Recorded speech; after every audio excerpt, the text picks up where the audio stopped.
ಪಿರಿಯಾಪಟ್ಟಣ ತಾಲೂಕಿನ ಸುರಗಹಳ್ಳಿ ಗ್ರಾಮದ ಶಂಕರ್ ಮತ್ತು ಯತೀಶ್ ಸಹೋದರರ ತೋಟದಲ್ಲಿ ಭಾನುವಾರ ರಾತ್ರಿ ಕಿಡಿಗೇಡಿಗಳು ಅಡಿಕೆ ತೋಟಕ್ಕೆ ನುಗ್ಗಿ ಮರದಲ್ಲಿದ್ದ ಅಡಿಕೆಯನ್ನ ಕಿತ್ತು ಪರಾರಿಯಾಗಿದ್ದಾರೆ. ಇನ್ನು ರೈತರು ತೋಟಕ್ಕೆ ಬಂದಾಗ ತೋಟದಲ್ಲಿ ಲಕ್ಷಾಂತರ ರೂಪಾಯಿ ಮೌಲ್ಯದ ಅಡಿಕೆ ಕಳ್ಳತನವಾಗಿರುವುದನ್ನು ಕಂಡ ತೋಟದ ಮಾಲೀಕರು ಕಂಗಾಲಾಗಿ ನ್ಯಾಯಕ್ಕಾಗಿ ಪೊಲೀಸರಿಗೆ ದೂರು ನೀಡಿದ್ದಾರೆ. ಇನ್ನು ಬೆಟ್ಟದಪುರ ಪೊಲೀಸ್ ಠಾಣೆಯ ಅಪರಾಧ ಉಪನಿರೀಕ್ಷಕರಾದ ಸ್ವಾಮಿ ನಾಯಕ್ ಅವರು ತೋಟಕ್ಕೆ ಭೇಟಿ ನೀಡಿ ಸ್ಥಳ ಪರಿಶೀಲನೆ ನಡೆಸಿ ಪ್ರಕರಣ ದಾಖಲಿಸಿದ್ದಾರೆ. ಇನ್ನು ಇದೇ ಸಂದರ್ಭದಲ್ಲಿ ಅಡಿಕೆ ತೋಟದ ಮಾಲೀಕ ಸಂತ್ರಸ್ತ ರೈತರಾದ ಶಂಕರ್ ಮತ್ತು ಯತೀಶ್ ಅವರುಗಳು ಮಾತನಾಡಿ, ತೋಟದಲ್ಲಿ ಭಾನುವಾರ ರಾತ್ರಿ ಕಟಾವಿಗೆ ಬಂದ ಸುಮಾರು 25 ಕ್ವಿಂಟಾಲ್ ಅಡಿಕೆಯನ್ನ ಕಳ್ಳರು ಕಳ್ಳತನ ಮಾಡಿದ್ದಾರೆ. ಅಂದಾಜು 1,50,000 ರೂಪಾಯಿ ನಷ್ಟ ಉಂಟಾಗಿದೆ ಎಂದು ತಮ್ಮ ನೋವನ್ನ ತೋಡಿಕೊಂಡು ನ್ಯಾಯಕ್ಕಾಗಿ ಆಗ್ರಹಿಸಿದರು.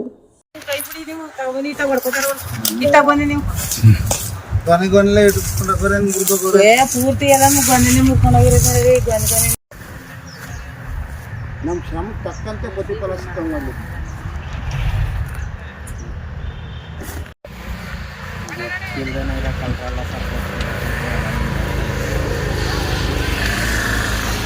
ಸರ್, ಯತೀಶ್ ಅವರು ಅಂತ ನಾನು ಸುರಗಳ್ಳಿ ಗ್ರಾಮದವರು. ನಾನು 8 ವರ್ಷದಿಂದ ಅಡಿಕೆ ತೋಟ ಕೃಷಿ ಮಾಡ್ಕೊಂಬಂದಿದ್ದೀನಿ. ಇದು 2ನೇ ಕುಯ್ಲು. ನಾನು ಒಳ್ಳೆ ಫಸಲು ಬತ್ತಲ್ಲ ಅಂತ ನಿರೀಕ್ಷೆಯಾಗಿದ್ದೆ, ಸಂತೋಷವಾಗಿದ್ದೆ. ಈಗ ನೋಡಿದರೆ ಒಂದು 12-15 ಕ್ವಿಂಟಲ್ ಅಡಿಕೆ ಆಗೋದು ಫಸ್ಟ್ 2ನೇ ಕುಯ್ಲು.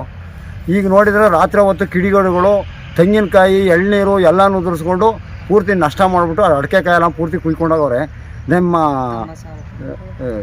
ನಷ್ಟ ಒಂದು 12-15 ಕ್ವಿಂಟಲ್ ಆದ್ರೂ ಚಿಂತೆ ಇಲ್ಲ. ಆ ಕಿಡಿಗೇಡಿಗಳು ನನ್ನಂಥವ್ರಿಗೆ ಮೋಸ ಮಾಡೋದನ್ನು ನಿಲ್ಲಿಸಿ ಅದು ಅವಕಾಶ ಮಾಡಿಕೊಡ್ಬೇಕು. ಅವನ್ನ ಹಿಡಿದು ಅವನೇನಾದ್ರು ಅವನಿಗೆ ಪಶ್ಚಾತ್ತಾಪ, ನನಗೆ ಮನಸ್ಸಿಗೆ ಯಾರು ಶ್ರಮಕ್ಕೆ ತಕ್ಕಂತೆ ಫಲ ಕೊಡಬೇಕು ಅಂತ ಅಂದ್ಬಿಟ್ಟು ನಿಮ್ಮ ಸ್ಟೇಷನಲ್ಲಿ ಕೇಳ್ಕೊತೇನೆ ನಾನು. ಸರ್, ನನ್ನ ಹೆಸರು ಶಂಕರ ಅಂತ, ಪಿರಿಯಾಪಟ್ಟಣ ತಾಲೂಕು ಬೆಟ್ಟದಪುರ ಹೋಬಳಿ ಸುರಗಳ್ಳಿ ಗ್ರಾಮದಲ್ಲಿ ವಾಸವಾಗಿರೋದು. ಸುರಗಳ್ಳಿಯಿಂದ ಹಡಗನಹಳ್ಳಿ ಮಧ್ಯ ಮೇಯ್ನ್ ರೋಡಲ್ಲಿ ಒಂದು ಲೆಫ್ಟಲ್ಲಿ ಒಂದು ಅಡಿಕೆ ತೋಟ ಮಾಡಿದ್ದೀನಿ, ಒಂದು 2-2.5 ಎಕರೆಯ. ರಾತ್ರಿ ಯಾರೋ ಕಿಡಿಗೇಡಿಗಳು ಬಂದು ಒಂದು 25-30 ಕ್ವಿಂಟಲ್ ಅಡಿಕೆ ಕೂದವ್ರೆ. ಅದು ಸಾಹೇಬರು ಕೂಡ, ನಮ್ಮ ಬೆಟ್ಟದಪುರದ ವ್ಯಾಪ್ತಿಯ ಸಾಹೇಬರು ಕೂಡ ಬಂದು ತೋಟ ಎಲ್ಲ ನೋಡಿ ಮಾಜೂರು ಮಾಡ್ಕೊಂಡು ಹೋಗವ್ರೆ. ನಮಗೆ ಅದರಿಂದ ಸರಿಯಾದ ರೀತಿ ನ್ಯಾಯ ಒದಗಿಸ್ಕೊಡ್ಬೇಕು ಅಂತ ಕೇಳ್ಕೊದೆ ಸರ್. ಇವತ್ತಿನ ರೇಟಲ್ಲಿ 6,200 ಅಡಿಕೆ ನಡೀತಾ ಇದೆ ಕ್ವಿಂಟಲ್ಗೆ. ಈ 25-30 ಕ್ವಿಂಟಲ್ಲು ಅಂತ ಅಂದರೆ 1-1.5 ಲಕ್ಷ ರೂಪಾಯಿ ಲಾಸ್ ಆಗಿದೆ ಸರ್ ನನಗೆ ಈ ಸರಿ. ನೋಡಿ ಸರ್, ಅಲ್ಲಿ ಪೂರ್ತಿ